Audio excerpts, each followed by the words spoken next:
Hey everybody, welcome back to the channel. I'm Dane, your host. Hope you're doing great wherever you may find yourselves. Blessings to all you wonderful people out there. Welcome to another episode of Faceoff Friday, and today I'm pitting Tommy versus Quadrophenia, the two seminal concept pieces from The Who. Go Tommy. I've always loved the back cover. I like the front cover as well. I'd look at it for minutes on end. I love the back. Love that fist punching through. I wish it was bigger. And I've always liked the doves. Of course, reminds me of the scene in The Song Remains the Same with the pigeons or doves, whatever birds they may be from that Led Zeppelin movie. You have 24 tracks. Quadrophenia, 1973. You have 17 tracks, both double albums, though. I'm going to start with Tommy to do it chronologically. So, again, 1969.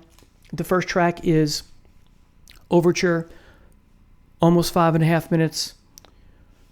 I love this song. This is an amazing song from this band. Now, what's interesting about the song, this song sets up everything else, or much of what's to come, rather, in the piece, because you have 4 motifs here. You have the See Me, Feel Me motif, musically. You have the We're Not Gonna Take It motif musically. You have the fanfare of horns motif here. And then 2/3 in, you have the Pinball Wizard, the acoustic guitar motif there that foreshadows, of course, that wonderful song, Pinball Wizard. And then that's the setting up, as I said, of the whole album. 4 motifs. It's wonderful. Who does that in the same song, right?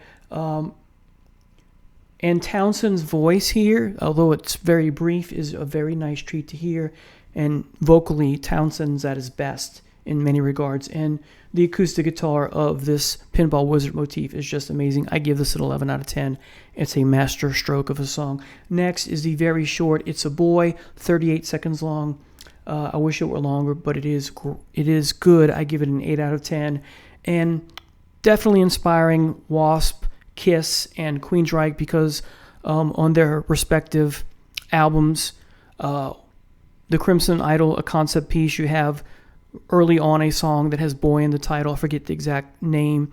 And then, of course, in The Elder, you have that as well, Boys in the title. It's something like It's a Boy, very similar, but not the same. And then in Queensryche, it's just I Am I, but you hear the baby crying as it's been born from its mother, and you have the tingling, chimey piece that comes in and the baby crying. So, and that's not a full-blown concept album, but it has a concept album feel to it, the Promised Land album from Queensryche. So very inspiring for what's to come later.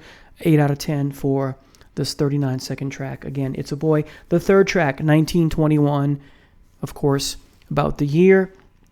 The piano here is enchanting, and this is setting up the trauma that Tommy goes through because, according to the story, his stepdad kills his biological dad as he returns to life from the war. I guess a bit of jealousy, and you hear the narration telling Tommy, there's nothing to see, you didn't see anything, you didn't hear anything, and you have nothing to say, hence him becoming metaphorically deaf, dumb, and blind. Yeah, the piano is just great. I only give this a 7 out of 10, though. It is just short of 3 minutes. I wish there was a little bit more to it. It's more of a segue to get you going with respect to the impetus as who Tommy has become and why and that sort of thing. So 7 out of 10. Next is Amazing Journey, which I give 8.5 out of 10. The drums are exquisite from Moon here. Daltrey's voice is equally as exquisite. It's just wonderful. Daltrey, from the early stages of him in The Who, the first album, through and including, I guess, Who Are You, is him at his best. What a gift vocally Daltrey had. Anyway, his voice is wonderful, and again you hear the motif, now the 5th motif in the piece, of nothing to say, nothing to hear, and nothing to see. 8.5 out of 10. Next is Sparks, which is just over 2 minutes, a short tune. The intro is great. The intro is wonderful bass drums and whining guitar from Pete. And the best part, since I'm a bass player, I'm biased. The bass here is the best part of the song. But you have a cool groove that comes in next that changes to acoustic guitar, which has a certain charm to it. Pete's playing is very charming here. Then it slows to a quiet thumping bass line with some guitar, which is a masterstroke again from the band. It's such a talent here. This is in a way, a microcosm of the whole band at this time period. So Sparks gets an 11 out of 10. Next is The Hawker, sometimes called Eyesight to the Blind. 9 out of 10 for me. It's a short piece, just over 2 minutes. And the highlight of the song is Pete and Roger here. Roger especially, his voice is fantastic. He has some cool guitar too. It's short and sweet, but I do like it. Some very good guitar here. So 9 out of 10 for The Hawker. Next is the song Christmas. I guess you hear Pete. I have Pete question mark with the ha ha ha ah ha ha ha.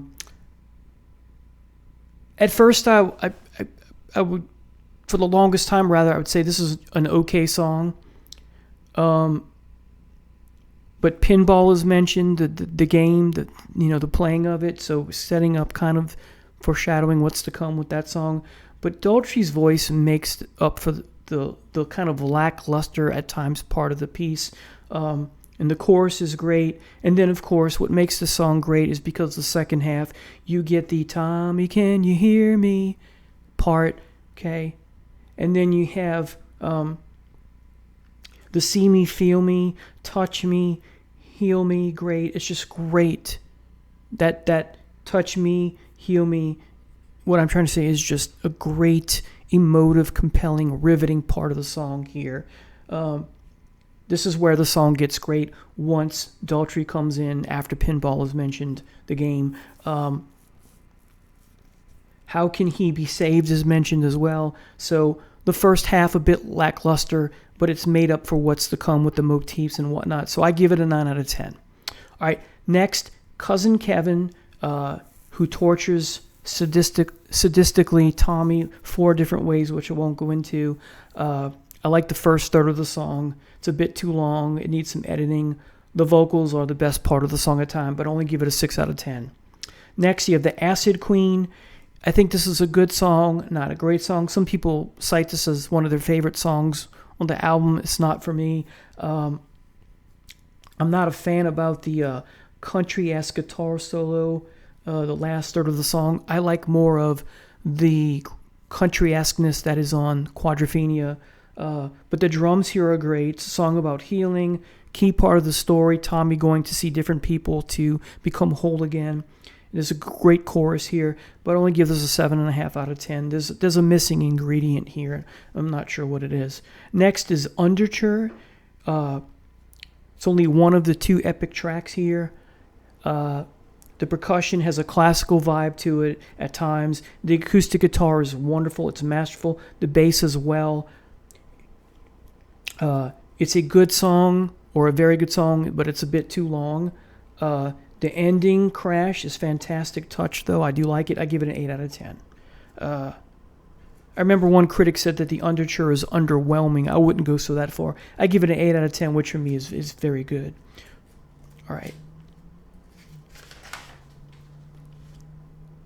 Next is Do You Think It's All Right? 24 seconds. I give this a 4 out of 10. It's just too short.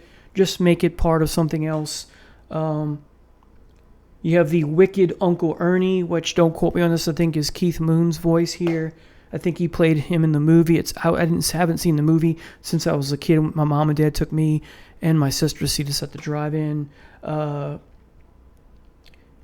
the abuse that he experiences here from Uncle Ernie is much worse than what Cousin Kevin does.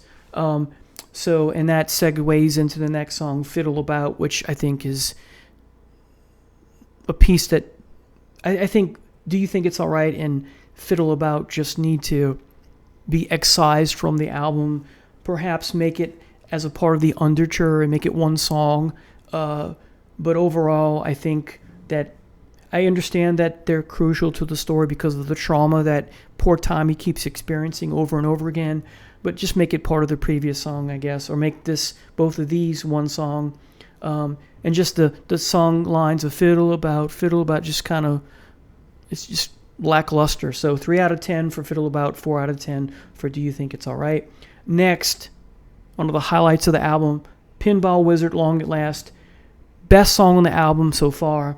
And you have, I give this an 11 out of 10, by the way. It's that good. And of course, Daltrey sings about from Soho to Brighton. So somehow Tommy is in New York, Soho, and Brighton in England. So I found that odd, but it's the first time I thought of that. But anyway, so 11 out of 10. This is a master stroke of a song. Pete is on fire with his acoustic talent here. Just great.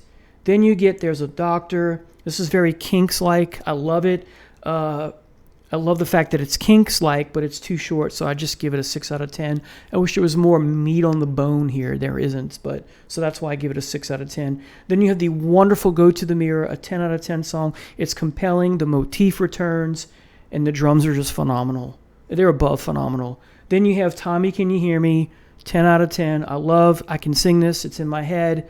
It's short. That's one of my criticisms. If it was longer, I'd give it an 11 out of 10. But I love it. Tommy, can you hear me? It's just masterful harmony there from the band. Great acoustic guitar, great vocals, short but great. The harmony, the melody is so flavorful, memorable, and wonderful. It's an ear candy song. 10 out of 10. Next, Smash the Mirror, also a 10 out of 10. I like the country blues-like guitar, and I love the wonderful vocals from Daltrey. These are the two gem parts of the song, although the whole song is wonderful. Next is Sensation. This for me is a meh song. It's an okay song. Nothing special here. This I think can be cut from the album, or just make Smash the Mirror and Sensation one song, or make Sensation and Miracle Cure one song. So speaking of Miracle Cure, this is fluff. It's 12 seconds. It's a 2 out of 10. I don't see why you have a song that's 12 seconds long. Then you have Sally Simpson. This is a good song, not a great song, or approaching good. I give this a 7 out of 10. Sally Simpson, I don't think it's essential. Musically, definitely essential with respect to the storyline. But anyway, next, I'm Free. We're back to better songwriting here, better technique, better instrumentation, better compellingness, if you will. I'm Free, 10 out of 10. It's great. A nice acoustic guitar here. The vocals are above phenomenal. The drum flourishes from Moon are such a delight. And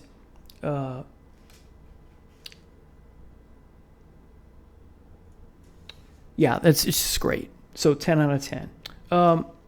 Next is Welcome. Yeah. And I give this a 4 out of 10. It's 4 minutes and 32 seconds. The best part is the instrumental section that comes in with a little harmonica and piano, but it's too brief. If it's a little longer and stretched out, it'd be miraculous, it'd be wonderful. Had they extended this a bit, this would be an 11 out of 10 song, I think. Overall, it's just underwhelming. It's unessential, I think, because even though it's 4.5 minutes, there needs to be more. There needs to be more on the bone, if you will, more meat on the bone. The piano at the end is cool, but it's too brief. Again, had they extended that, this would have been a much better song. Then you get Tommy's Holiday Camp. You have some vaudeville, and right away I'm like, yuck to me. Vaudeville's not my cup of tea. Circus, Carney Act kind of stuff. Carney Act, excuse me. I give this a 2 out of 10. I would have just made this the intro to We're Not Gonna Take It and make it one song. But it gets a 2 out of 10. And then speaking of We're Not Gonna Take It, this is a master stroke of a song, 11 out of 10. Originally, this song was not part of the Tommy story. It was simply a song about politics, specifically fascism, the rejection of said fascism, very similar to Won't Get Fooled Again, right? Yet it fits because Tommy has become a fascist by trying to force the kids at his camp to play pinball, and his rules are too strict. Think parallels much what's going on with Pink in The Wall, where he becomes this fascist-like dictator. That one's smoking, that one has spots, and, this one is this ethnicity, get him out of here. He talks about, and so that's that fascism that Pink Floyd is rejecting in that song, and Tommy is become a fascist. And so this is Pete Townshend's way of spotlighting, hey, there's no place in the world for fascism, even within the individual. Of course, government's bad, right?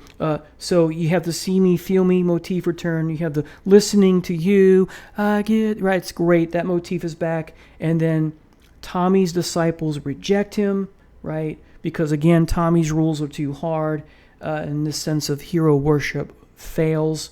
What a great song. 11 out of 10. So I will come back to, after I do Quadrophenia, by numbers, what grade this album gets. So let's now talk about Quadrophenia. 17 songs, very similar to Tommy in the regards you have a young man searching for identity, trying to get assistance, looking for help from others, and not getting it necessarily at first, and then finding it. All right, so I Am the Sea, 10 out of 10 song right off the bat. You have the waves coming in at the beginning, Daltrey's voice drowned out by them, part of the message. And then you hear, very low in the mix, Love Reign Over Me, sung, foreshadowing that, so that motif begins here. And he sings, my handwriting is abysmal sometimes, can you see the something, but you know what it is, but I not sure if I want to go into a literary analysis about that yet, or if at all, but maybe I'll do a separate video about seeing, and it's related to what's going on in Tommy. Again, I could write, I don't know if anyone's written a paper on comparing these two works. It would be beautiful to read it. Maybe it's someone's dissertation. But can you see the, right? Anyway, so this is a wonderful song, 10 out of 10, I Am the Sea, setting up much of what's to come, very similar to the way the first song on Tommy sets up much of what follows in that piece. Then you get perhaps my favorite song on the album. We know Wasp did a nice version of this, The Real Me. 11 out of 10 song for me. Entwistle's bass and tone is just awesome. I wish there was more of that in the discography. It's just mesmerizing. Daltrey's delivery is one of his best. Great lyrics. And the horns, fanfare of the horns here is much better than any of the horns that appear in Tommy. Great song, 11 out of 10. Great hard rockin' tune. Next, you get Quadrophenia, the title track. The opening guitar is rich and compelling. There's a lushness to it. There's a softness with a light galloping beat at times that comes after that. The motif comes in at 425. Of course, that motif is the Love Reign Over Me. The guitar is wonderful. The keys as well. There's some mastery here. This is a great instrumental. This is a great, compelling, moody piece which ends with the waves crashing on the shore. 11 out of 10 all the way. Next is Cut My Hair, 10 out of 10. Kind of similar to Crosby, Stills, Nash & Young, Almost Cut My Hair. I can relate to this, having long hair for years and years, times where I just want to cut it, right? But the protagonist here wants to cut his hair, go with the times, or should he keep it long and be an outcast? He wants to fit in. Think Patrick Bateman from American Psycho. So there's the conflict of fitting in or being different in a nonconformist, that theme, right? And working hard as well. He says that he has an uncertain feeling inside of his brain, despite the fact that he cut his hair. Townshend's voice is amazing here. There's the motif in the beginning here with him dressing nice, the sharp-dressed individual. But there's more going on here than just that. Again, perhaps I'll save it for another day, story-wise. There's a lot going on here in this song, story-wise. All right, cut my hair, 10 out of 10.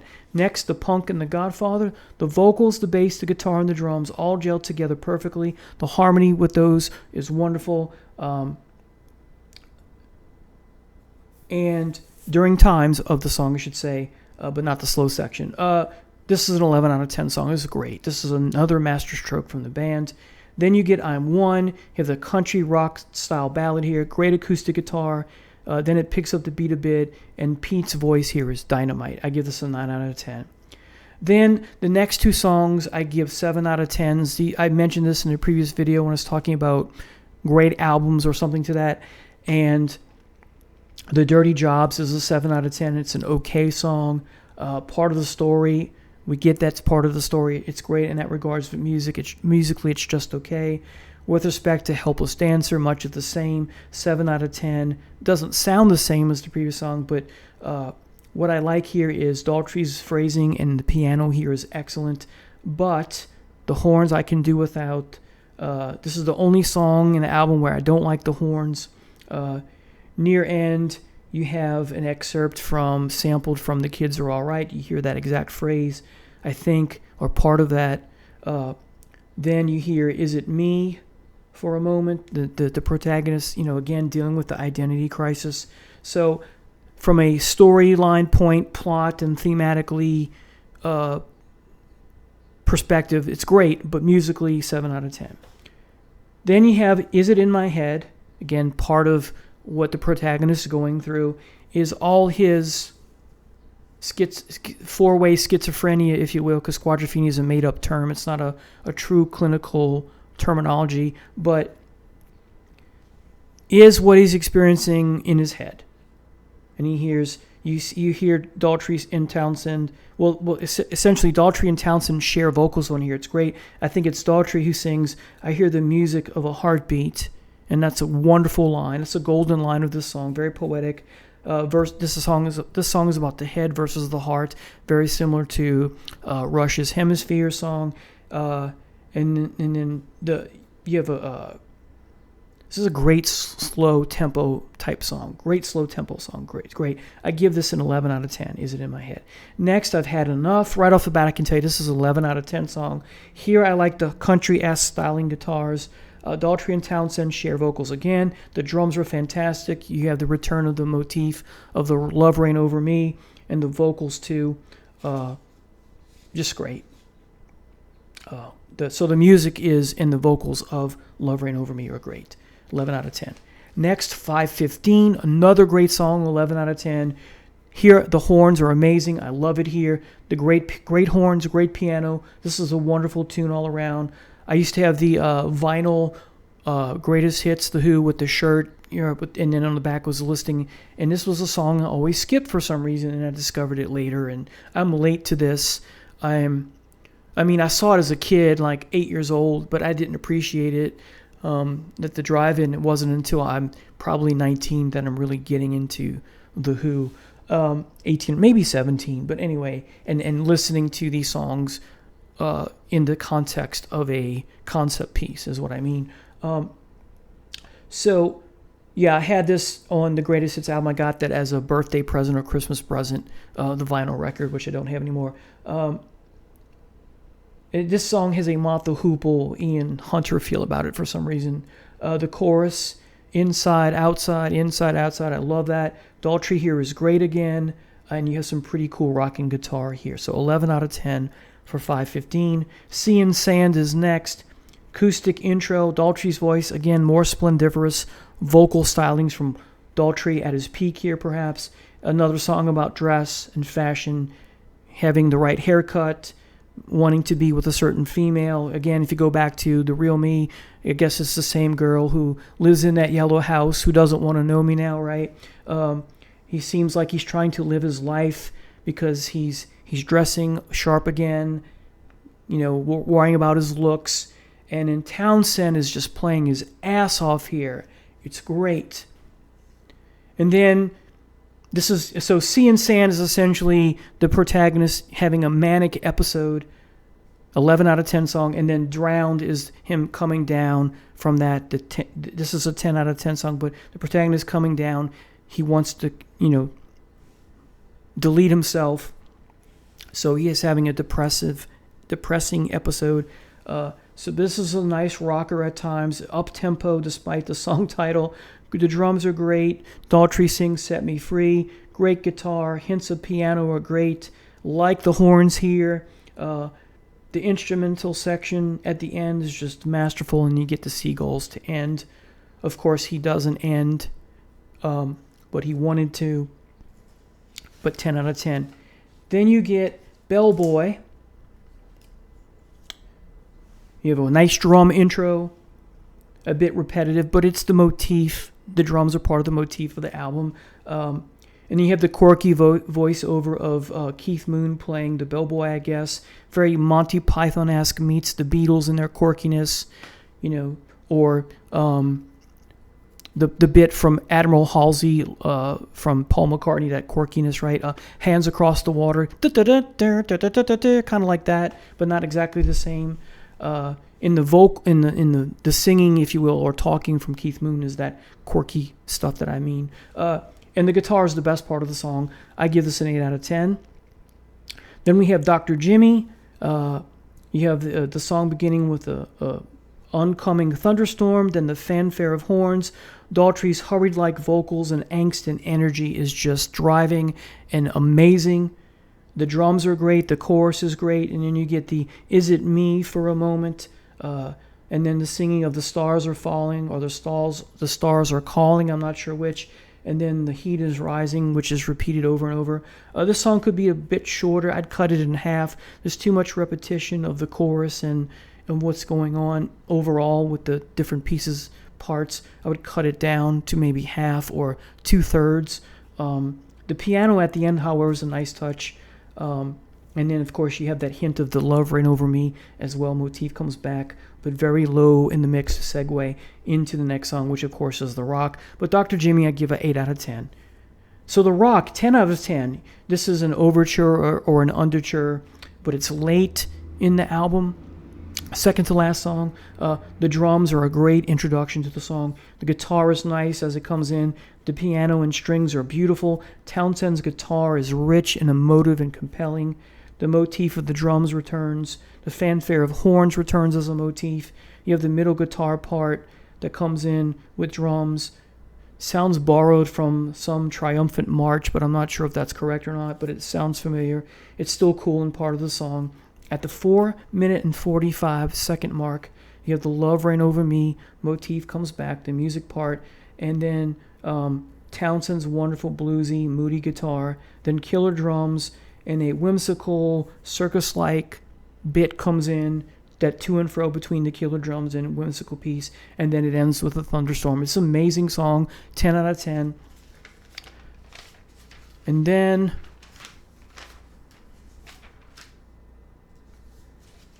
Love Reign Over Me, the last song.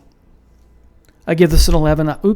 I give this an 11 out of 10. This is a wonderful song. This is a masterstroke of masterstrokes from The Who and their entire discography. Probably my favorite song from them. Never gets old. The piano is gorgeous. It's beautiful. The orchestration of the drums, perhaps timpani, and then the gong comes in. It's wonderful. Then the piano, again, that fluttering, fast piano is amazing. Then it slows, and then you get Daltrey comes in. It's just goosebumpy. Only love can make it rain. He stresses that.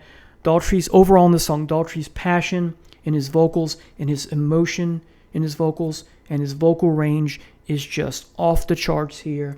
It's above and beyond legendary here, and coupled with Townsend's moody guitar, again, is phenomenal. And of course, Daltrey's voice at the end, where he stretches it even more, same but even more emotive, if you can believe that, and it's grandiose with the drums. This is one of the best rock songs ever. It's one of the best love songs of all time. So,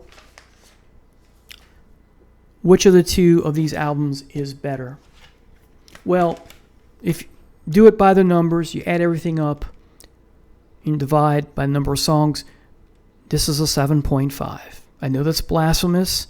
A 7 for me on my chart is good, and 8 is very good. So this is in between good and very good. And I've always felt that way about this album. Excuse me. To me, this is not a masterpiece. I get why for many it is. Again, everyone hears differently, but for me, it is still good. It's, again, between good and very good. So I'm not out to hurt anyone's feelings. I can't help the way I feel. I like this album very much, but I consider it iconic, but I don't consider it a masterpiece, if that makes sense. There's a lot to love here. My favorite songs on here are Overture, It's a Boy, Christmas, Underture, Pinball Wizard, Go to the Mirror, Tommy Can You Hear Me, Smash the Mirror, and We're Not Gonna Take It. There's a lot to like here. Okay, the Acid Queen I do like, but as I said, I don't think it's the masterstroke that many people say it is. And then here, do it by numbers. This comes out to be a 9.8. 9.5 is excellent, and 10 is a masterpiece.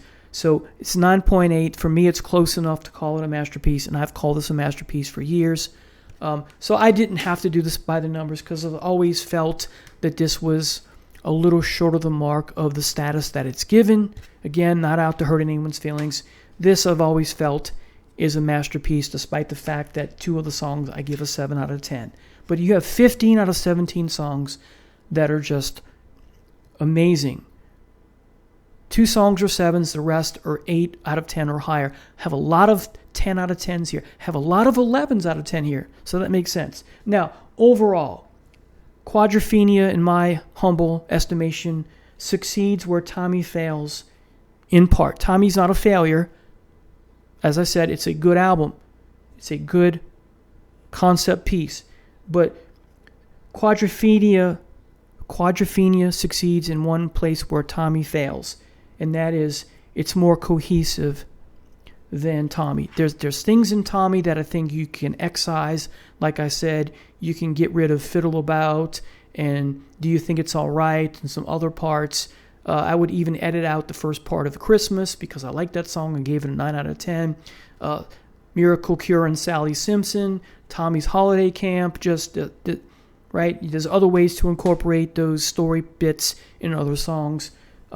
So again, Quadrophenia is more cohesive. The horn stuff in Quadrophenia, I take a shine to much more than I do here. It's a little flat here. In Quadrophenia has better songs. It flows better. The synergy and the context of between tracks and how tracks relate to one another is much more designed better. Again, it's about that synergy, and there's something to be said about the track listing and how they compare to each other contextually, right? Whether it's a concept piece or not. So great flow, great songs, better synergy, better track listing, better context. There are no short pieces in Quadrophenia under a minute. There's one song that's like a minute and change, but it's profound. It speaks volumes. It's part of the story. It doesn't need to be edited out.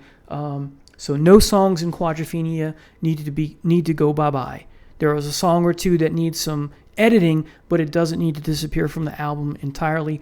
Again, this is a good album.